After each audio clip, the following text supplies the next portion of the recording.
মেয়েটা ছিল কম সুন্দরী। কাবিল চিন্তা করলো ওই কম সুন্দরীটাকে আমি বিবাহ করবো না, যদিও আল্লাহর বিধান আমি বিধান মানি না।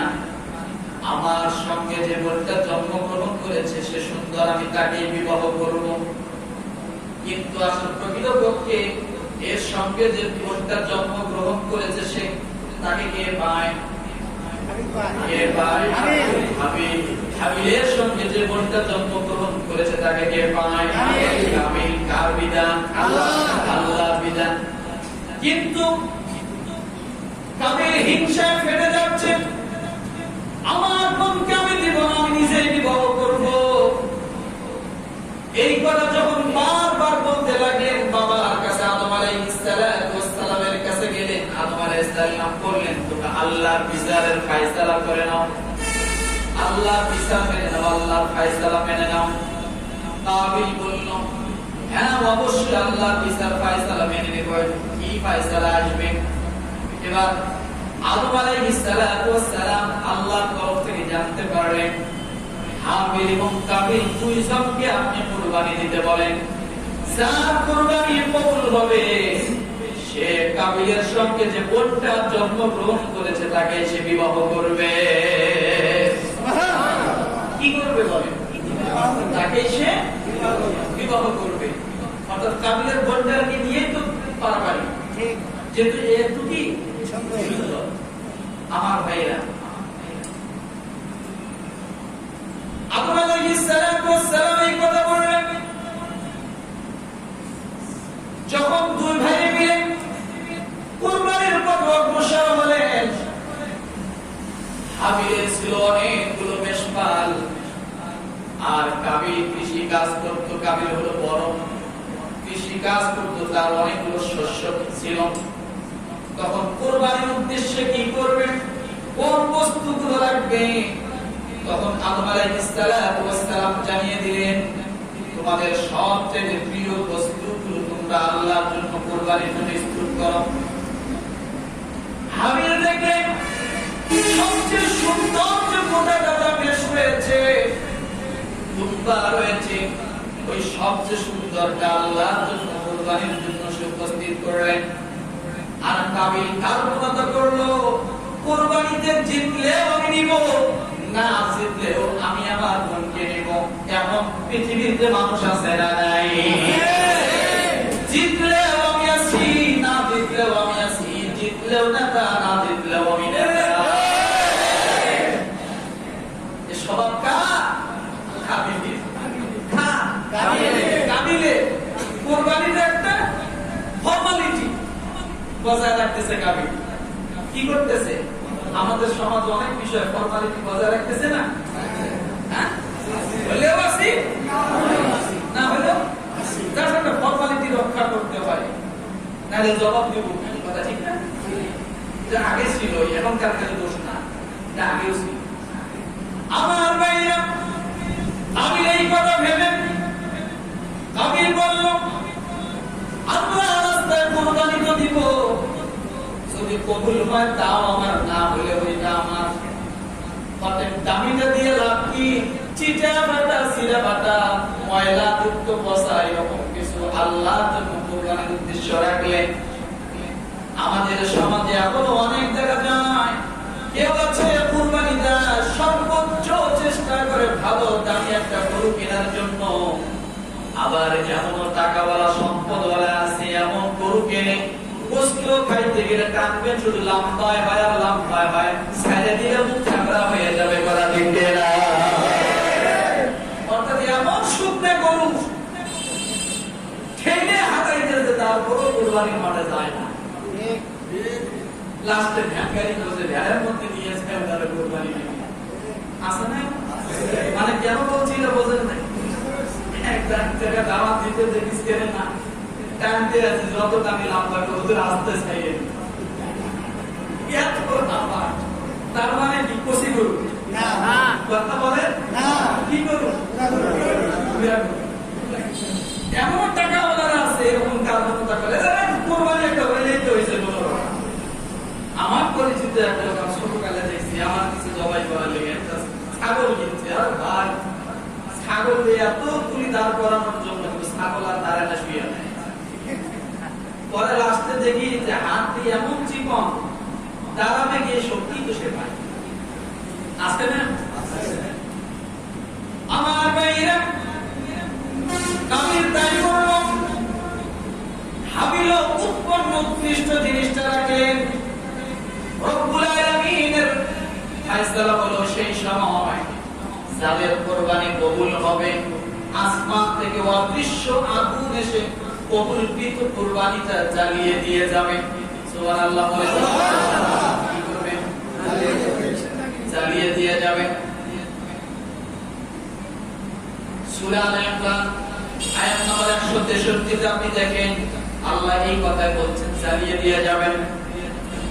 ও মুসলমান, হাবিলটা জ্বালিয়ে দিয়ে গেল, অর্থাৎ হাবিলটা কবুল হয়ে গেল, কিন্তু কবুল হলো না কার? জোরে বলেন আমিন। হাবিলটা কবুল হলো না। হাবিলটা যখন কবুল হলো না, আর হিংসায় ফেটে গেল। এবার যে বলে فتقبل من أحدهما ولم يتقبل من الآخر, تقبل হলো না। قال لأقتلنك, কাবিল তখন আর যখন কোনো দিকে হাবিলের সঙ্গে পারলো না, তখন বলল আমি তোমাকে হত্যা করব। কি করব বলে? قال لأقتلنك, আমি তোমাকে হত্যা করব। কারণ যখন মানুষ কোন দিকে কোনো কিছু ভুলাইতে পারে না, তখন ষড়যন্ত্র জাল মানুষের উপরে, জাতির উপরে চাপায় দিয়া মানুষকে ক্রস ফায়ার দিয়ে মানুষকে মেরে ফেলা হয়। বুঝেন নাই তো? ছোট্ট একটা পিস্তল ধরে দেওয়ার দায়িত্ব আপনার। বাংলালিংক, গ্রামীণ, এয়ারটেল, টেলিটক কোন সিম দিয়ে ডিসপ্লে দিলাম, বাকিটা রিসার্চ করে নেবেন আপনি। যদি না পারেন তাহলে বলবো মস্তিষ্কের সমস্যা আছে, একটু ভিটামিন খাইয়ে ডাক্তার দেখান। আগেও ছিল, এখনো আছে। আমার কথা এটা কার কথা? কোরআন খুলে খুলে বলছি। আমার ভাইয়া, এই কথা যখন হাবিলকে বললেন কাবিল তোমাকে হত্যা করব, সঙ্গে সঙ্গে কাবিল ভদ্রচিত ভাবে, কত সুন্দর আল্লাহওয়ালাদের ভাষা হয়, কত সুন্দর ভাবে আল্লাহওয়ালারা বিনয়ী হয়, সঙ্গে সঙ্গে বললেন قال إنما يتقبل الله من المتقين।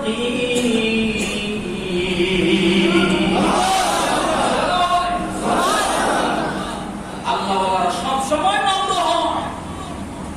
আপনি যতই জুলুম করেন না কেন,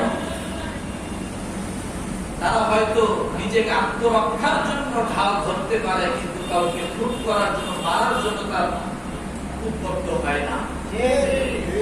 কি হয় না? উদ্বুদ্ধ হয় না। আমি কি বললো?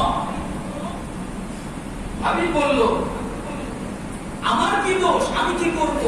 তোমার কোরবানি কবুল যে হলো না, এটা আমি কি করব? কোরবানি তো আল্লাহ তারাই কবুল করে যে মুত্তাকি হয়। আল্লাহ মুত্তাকি কোরবানি আল্লাহ কবুল করে। সুন্দর ভাবে, এত সুন্দর ভাবে একটা ভাষাকে প্রয়োগ করে দিলেন। এখান থেকে আমাদের শিক্ষা কি? এক নাম্বার প্রশ্ন হলো আপনাদের কাছে, এই পৃথিবীর জমিনে সবার প্রথম, সর্বপ্রথম কোন জিনিস দ্বারা মানুষ গুনাহ করে? বলেন তো। চোখ চোখ চোখ চোখ চোখ চোখ। সর্বপ্রথম গুনাহের নামটা কি? জমিনের ভিতরে কি বলেন তো? হিংসা করা। রাইট, মাশাআল্লাহ। এই জমিনের মধ্যে সর্বপ্রথম যে গুনাহটা মানুষের দ্বারা সংঘটিত হয় সেটা ছিল হিংসা। যার কারণে এই হিংসায় এখনো এত বিস্তার লাভ করেছে। একজনের পিছনে একজন লাগিয়ে রয়েছে, আছে না? এবার বলুন আসমানের উপরে সর্বোচ্চ সবচেয়ে সবার প্রথম গুনাহ, সে গুনাহটার নাম কি? প্রথমটা বলছি জমিনে, সেটা কি? জমিনের মধ্যে সর্বপ্রথম যে গুনাহটা হয়েছে সেটা কি? হিংসা দ্বারা গুনাহ হয়েছে। আসমানের মধ্যে সবার প্রথম যে গুনাহটা হয়েছে সেটা কি? অহংকার। বলেন আলহামদুলিল্লাহ, অহংকার। সেটা কি? কে করেছিল? কে করেছিল? ইবলিস করেছিল। সে অহংকার করেছিল, আমি আগুনের তৈরি, সে মাটির তৈরি, আমি উদ্যোগতির দিকে উড়ি আর সে নিচের দিকে যায়, আমি কেমন তাকে সেটা? এটা ছিল তার অহংকার। তাহলে ইবলিসের কথা যখন বললেন, আরেকটা জিনিস শিখাই দিয়ে যায়, আজীবন মনে রাখবেন, সবচেয়ে বেশি আমলদার ছিল ইবলিস। আমলের দিকে কম ছিল না, কম ছিল না। ভালো করে খেয়াল করেন, এলেমের দিকেও ইবলিসের উপরে তেমন কেউ ছিল না। তাহলে এলেম ছিল,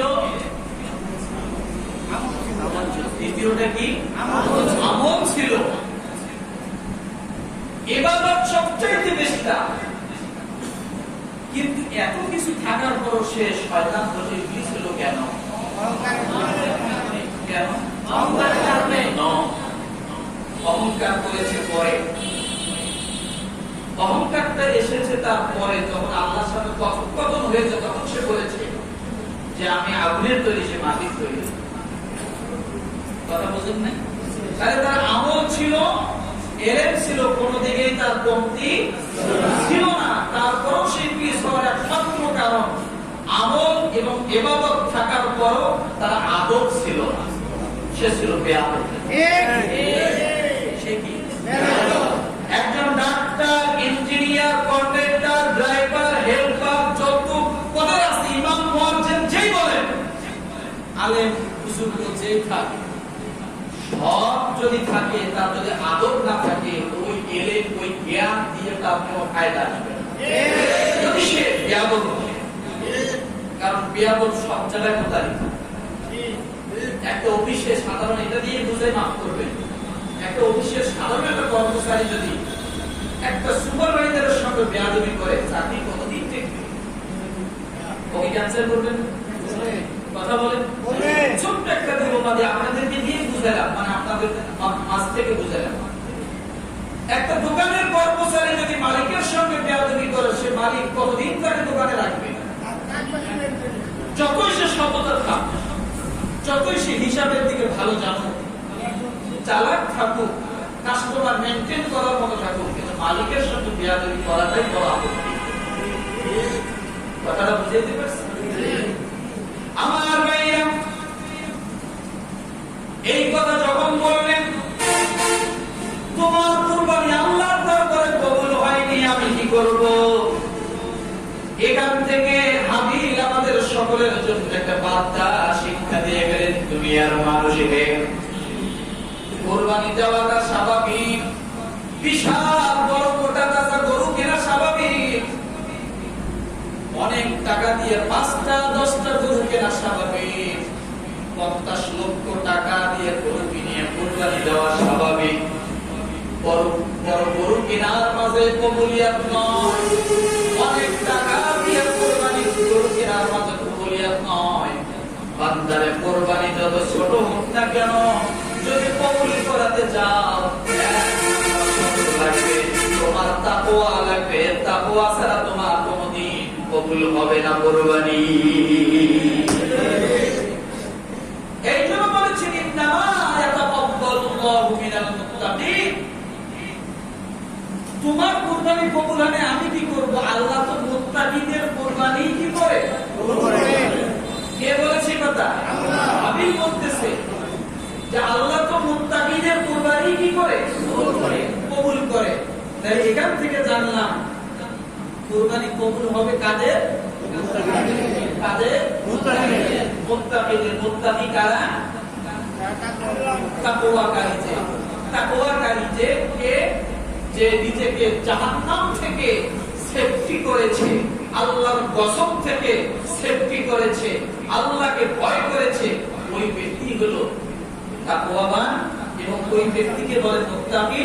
ওই ব্যক্তির কুরবানি আল্লাহ কি করবেন?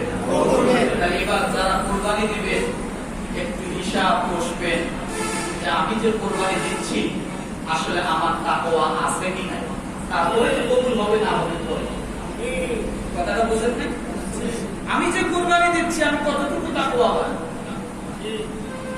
তারপর কবুল হওয়া না হওয়ার প্রশ্ন আপনি বের করতে পারবেন, অ্যানসার বাইরে হয়ে যাবে। আমার ভাইরা, এই জন্য রব্বুল আলামিন বলেন,